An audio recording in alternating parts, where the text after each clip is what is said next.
Queridos, nós vamos ver agora a última parte do capítulo 22, que diz assim, 22 do 41 ao 46, Cristo é Senhor de Davi.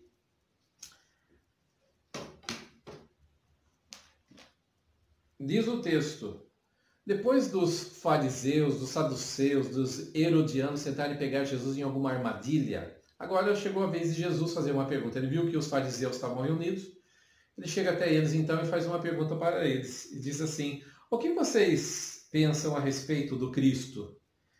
De quem ele é filho?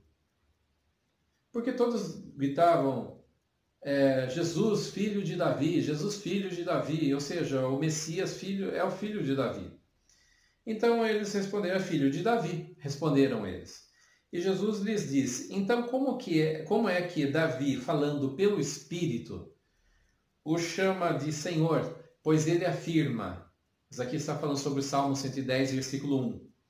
O Senhor disse ao meu Senhor, esse Senhor disse ao Senhor, é um Senhor conversando com outro Senhor. No original diz lá, Yahvé disse a Adonai, o meu Senhor. Então aqui Jesus é chamado de Adonai, o Senhor. E os dois tinham equivalência de senhorio, tá? Os dois eram usados apenas para Deus, tanto Adonai como Yahvé, ou Jeová, que é Jeová.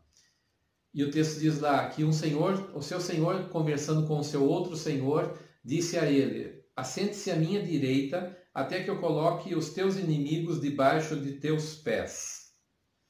Se, pois, Davi o chama de Senhor, porque ele chama de Adonai, então quer dizer literalmente como Senhor, Senhor com letra maiúscula, como pode ser ele seu filho, então? Ninguém conseguia responder-lhe uma palavra, e daquele dia em diante ninguém jamais se atreveu a lhe fazer perguntas. Aqui é muito interessante, porque o Salmo 110, versículo 1, fala, é como se fosse, e os fariseus entendiam dessa forma também, que ali é como se Deus estivesse conversando com Cristo, conversando com o Messias. Olha, sente-se à minha direita até que eu coloque os teus inimigos por estrado dos seus pés. Eu vou colocar os seus inimigos embaixo dos seus pés, como se fosse o banquinho dos seus pés, para você se apoiar em cima deles. Uma posição de humilhação. Que o pai ia trabalhar para que os inimigos do filho fossem colocados embaixo dos pés.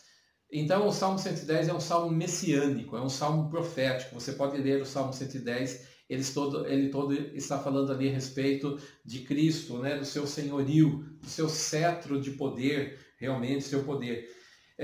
E aqui Jesus faz uma pergunta, porque essa questão de filho quer dizer algo inferior, nesse sentido, não quer dizer filho, eles não perguntavam filho como se fosse apenas um descendente, mas filho como se fosse, o Cristo é inferior a Davi, ele é da descendência de Davi, então ele é filho, ele é lá embaixo, tá? Mas Jesus pergunta assim, se ele é filho de Davi, como que Davi chama ele de Senhor? Porque o pai jamais vai chamar o filho de Senhor de alguma coisa. Então um pai dentro de casa não vai falar para o filho, você é o meu Senhor. Não, pelo contrário. Então, aqui mostra que o filho era superior ao ascendente dele lá, que era Davi. Tá? Cristo é descendente, porque desce, ascendente é o que sobe. Então, Davi é o ascendente de Cristo. Então, ele está dizendo que Cristo é superior ao seu ascendente, que era Davi. Porque Davi, em espírito, o chama de Senhor. E Senhor, aqui, é relacionado com Deus.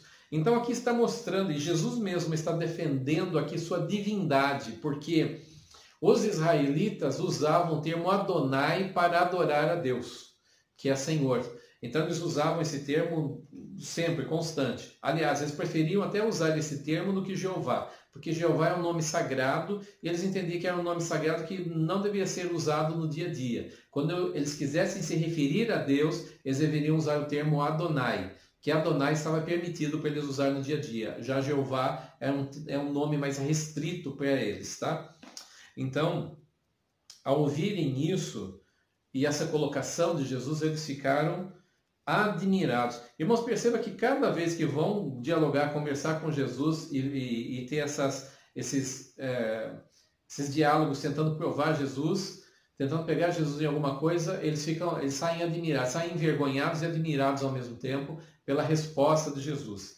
E aí então eles não, a partir de agora, até o final, quando Jesus vai ser crucificado, eles não se atreveram mais a indagar Jesus a respeito de algumas coisas para pegá-lo em alguma palavra, tá? Porque Jesus os derrotou em todas essas tentativas, se mostrando extremamente sábio, poderoso nas palavras, de muita inteligência, muita sabedoria do alto. E assim, então, devemos ser nós também, buscar essa presença do Senhor, essa sabedoria do alto, que vem pelo conhecimento bíblico e que vem pelo Espírito de Deus também. Amém? Deus os abençoe.